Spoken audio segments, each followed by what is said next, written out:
Oke, sebelumnya Assalamualaikum warahmatullahi wabarakatuh. Yang terhormat Dr. Abdul Aziz Wahabia MAG sebagai Rektor di Universitas Islam Zainul Hasan Genggong, dan tak lupa pula yang terhormat dosen pengampu kami Miss Eka Rahayu MPD sebagai dosen pengampu di mata kuliah Entrepreneurship atau Kewirausahaan. Oke, jadi pada hari ini kelompok kami akan membahas tentang konsep kewirausahaan beserta pengantarnya. Untuk sebelum kami terjun kepada pembahasan, saya ingin memperkenalkan anggota kelompok kami. Yang pertama ada pastinya saya sendiri, Putri Isabella. Lalu yang kedua ada Najmah Syakiratul Niam. Yang ketiga ada Tarisa Sepdiana. Dan yang keempat ada Sufyan Nadia. Baik, untuk pengertian definisi pemateri pertama, saya persilahkan Najmah Syakiratul Niam. Waktu dan tempat kami persilahkan. Baik, Assalamualaikum warahmatullahi wabarakatuh. Perkenalkan, nama saya Najmah Syakiratul Niam. Hari ini saya akan menyampaikan tentang definisi kewirausahaan. Jadi secara sederhana, kewirausahaan atau entrepreneurship adalah sikap, semangat, perilaku, dan kemampuan seseorang dalam menciptakan atau mengelola usaha. Sedangkan menurut para ahli, kewirausahaan adalah proses menciptakan sesuatu yang baru dengan menggunakan tenaga serta keberanian untuk menanggung resiko dengan harapan mendapatkan keuntungan, kepuasan, dan kebebasan pribadi. Kata wirausaha sendiri berasal dari dua kata, yaitu wira yang berarti pahlawan dan berani atau usaha yang berarti kegiatan atau tindakan untuk mencapai tujuan. Jadi, wirausaha ini bisa dimaknai sebagai orang yang berani berusaha dengan penuh kreativitas dan tanggung jawab. Nah, dari penjelasan ini dapat kita pahami bahwa kewirausahaan bukan hanya untuk soal mencari keuntungan, tetapi juga bagaimana seseorang bisa mengelola ide, menciptakan hal baru, berinovasi, serta memberikan manfaat bagi masyarakat. Demikian penjelasan saya tentang definisi kewirausahaan, semoga dapat dipahami dan bermanfaat bagi teman-teman semua. Terima kasih. Baik, penjelasan selanjutnya yang akan disampaikan oleh teman saya. Baik, terima kasih Najmah Syakiratul Niam. Untuk pemateri kedua, tentang tujuan dari kewirausahaan akan disampaikan oleh Tarisa Sepdiana. Kepadanya waktu dan tempat kami persilahkan. Saya Tarisa Sepdiana sebagai pemateri kedua. Di sini saya akan menjelaskan tentang tujuan kewirausahaan. Tujuan kewirausahaan ada 3. Yang pertama, mewujudkan kemampuan dan kemantapan para wirausaha untuk menghasilkan kemajuan dan kesejahteraan masyarakat. Di sini tujuan pertama adalah mencetak wirausaha yang benar-benar mampu dan mantap. Mampu di sini artinya memiliki keterampilan, pengetahuan, serta pengalaman dalam mengelola usaha. Sedangkan mantap artinya usaha yang dijalankan stabil, terarah, dan bisa bertahan menghadapi tantangan. Kalau kemampuan dan kemantapan ini sudah tercapai, wirausaha itu tidak hanya mendapat keuntungan pribadi, tetapi juga berperan dalam meningkatkan kesejahteraan masyarakat. Misalnya, usaha yang dijalankan dapat membuka lapangan kerja baru, membantu mengurangi pengangguran, serta menyediakan barang atau jasa yang dibutuhkan masyarakat. Jadi, tujuan kewirausahaan yang pertama menekankan bahwa manfaat usaha harus dirasakan secara luas, bukan hanya untuk pemilik usaha, tetapi untuk masyarakat. Yang kedua, untuk membudayakan semangat, sikap, perilaku, dan kemampuan kewirausahaan di kalangan muda, baik mahasiswa ataupun masyarakat yang handal dan tangguh. Hal ini menunjukkan betapa pentingnya menanamkan jiwa kewirausahaan pada generasi muda. Dengan memiliki semangat, sikap, perilaku wirausaha, mereka akan terbiasa untuk berpikir kreatif, inovatif, serta mampu melihat peluang yang ada di sekitarnya. Jiwa wirausaha juga membentuk kemandirian sehingga anak muda tidak hanya bergantung pada mencari pekerjaan setelah lulus, tetapi juga bisa menciptakan lapangan kerja sendiri. Selain itu, kewirausahaan melatih mereka untuk lebih berani mengambil keputusan, siap menghadapi resiko, serta tidak mudah menyerah ketika menghadapi kegagalan. Justru, dari kegagalan tersebut, mereka itu belajar dan berusaha bangkit kembali dengan strategi yang lebih baik. Dengan cara ini, generasi muda akan tumbuh menjadi pribadi yang kuat, tangguh, dan mampu memberi manfaat, tidak hanya bagi dirinya sendiri, tetapi juga bagi masyarakat luas. Yang ketiga, untuk meningkatkan jumlah wirausaha yang memiliki kualitas yang tinggi.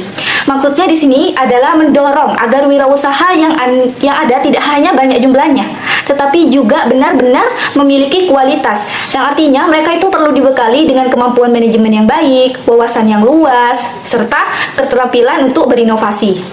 Dengan kualitas tersebut, seorang wirausaha mampu menjalankan usahanya secara profesional, menciptakan produk atau layanan yang bermanfaat, dan mampu bersaing dengan usaha lain. Selain itu, wirausaha yang berkualitas juga akan lebih tahan terhadap tantangan, tidak mudah menyerah saat menghadapi kegagalan, serta mampu mencari solusi agar usahanya tetap berjalan.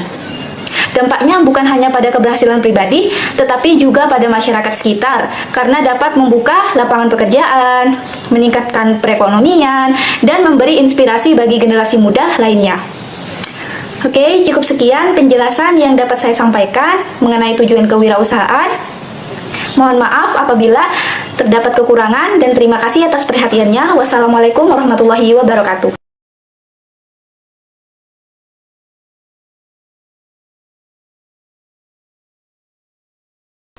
Oke, di sini saya Putri Sabila, saya akan melanjutkan penjelasan dari pemateri sebelumnya, yang mana di sini saya akan membahas tentang manfaat dan tujuan kewirausahaan itu sendiri.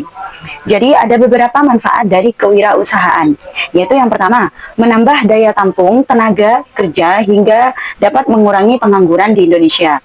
Lalu yang kedua, sebagai generator pembangunan lingkungan, bidang produksi, distribusi, dan pemeliharaan, serta kesejahteraan lingkungan.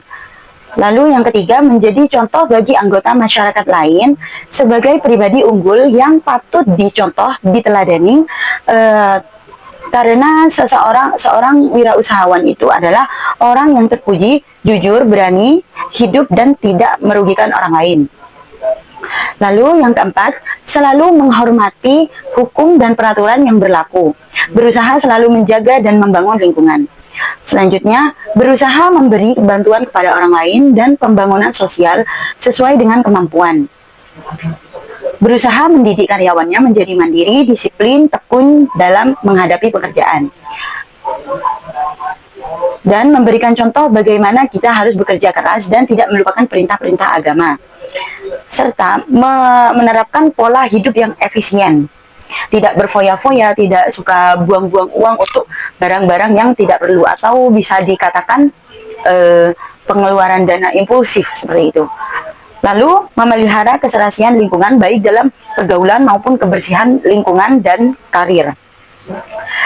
Jadi orang-orang yang berkecimpung dalam kewirausahaan ini biasanya dia memelihara lingkungan dengan menjaga hubungan baiknya dengan orang-orang yang ada di sekitarnya, baik itu kepada orang-orang atau kepada lingkungan sekitarnya.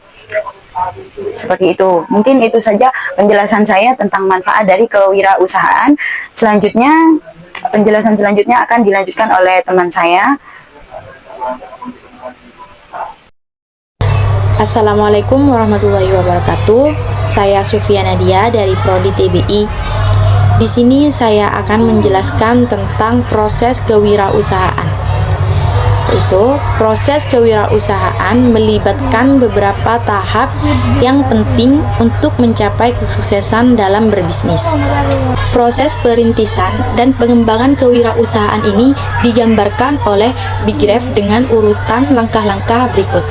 Di sini ada beberapa poin tentang kewirausahaan, yaitu poin pertama, proses inovasi. Beberapa faktor personal yang mendorong inovasi adalah keinginan berprestasi, adanya sifat pemasaran, keinginan penanggungan resiko, dan faktor pendidikan dan pengalaman. Inovasi berasal dari diri seorang akan mendorongnya untuk mencari pemicu ke arah untuk memulai usaha. Adapun faktor lingkungan mendorong inovasi adalah adanya peluang, pengalaman, dan kreativitas. Poin yang kedua yaitu proses pemicu. Beberapa faktor personal yang mendorong seseorang atau memaksa untuk terjun ke dunia usaha, sebagai pemicunya adalah adanya ketidaklarasan terhadap pekerjaan yang dijalani sekarang. 2. Adanya pemutusan hubungan kerja atau PHK. Tiga, tidak ada pekerjaan lain. Faktor usia, keberanian tanggung risiko, dan komitmen atau minat yang tinggi terhadap bisnis. Faktor pemicu yang berasal dari lingkungan adalah adanya persaingan dalam dunia kehidupan, adanya sumber-sumber yang bisa dimanfaatkan, misalnya memiliki tabungan modal atau warisan, memiliki bangunan yang lokasinya strategis, dan lain-lain. Mengikuti latihan-latihan atau inkubator bisnis serta kebijakan pemerintah tentang kemudahan dalam lokasi berusaha, fasilitas kredit, dan bimbingan usaha yang diberikan oleh Depnaker.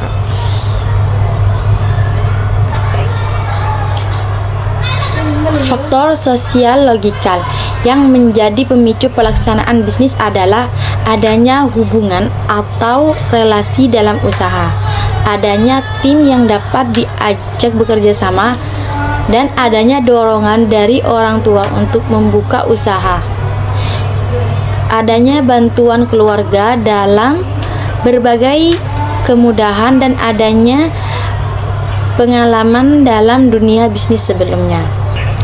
Oke, poin yang ketiga, proses pelaksanaannya. Beberapa faktor personal yang mendorong pelaksanaan bisnis antara lain adalah adanya seorang kewirausahaan yang sudah siap mental secara total, dan adanya manajemen pelaksanaan sebagai tangan kanan, pembantu utama, adanya komitmen yang tinggi terhadap bisnis, dan adanya visi pandangan yang jauh ke depan guna mencapai keberhasilan. Poin yang keempat yaitu proses pertumbuhan. Proses pertumbuhan didorong oleh faktor organisasi, antara lain adanya tim yang kompak dan menjalankan usaha sehingga semua direncanakan dan dilaksanakan opsional, berjalan produktif. Adanya strategis yang mantap sebagai produk dari tim yang kompak. Adanya struktur dan budaya organisasi yang sudah membudaya, dan adanya produk yang dibanggakan. Faktor dari luar yang mendorong implementasi dan pertumbuhan bisnis antara lain adanya persaingan yang cukup memungkinkan, adanya konsumen yang memasok barang secara terus-menerus, adanya sumber yang bersedia dan bisa dimanfaatkan, adanya kebijaksanaan pemerintahan yang menjunjung bidang perekonomian. Mungkin cukup itu saja dari saya. Kurang lebihnya mohon maaf. Wassalamualaikum warahmatullahi wabarakatuh. Baik, terima kasih Sofia Nadia atas penjelasannya. Mungkin itu saja dari kelompok kami yang bisa kami sampaikan pada video ini. Apabila ada kesalahan dari awal sampai akhir, saya selaku moderator mewakili teman-teman saya meminta maaf sebesar-besarnya kepada ibu dosen dan teman-teman. Dan terima kasih atas atensinya. Wassalamualaikum warahmatullahi wabarakatuh.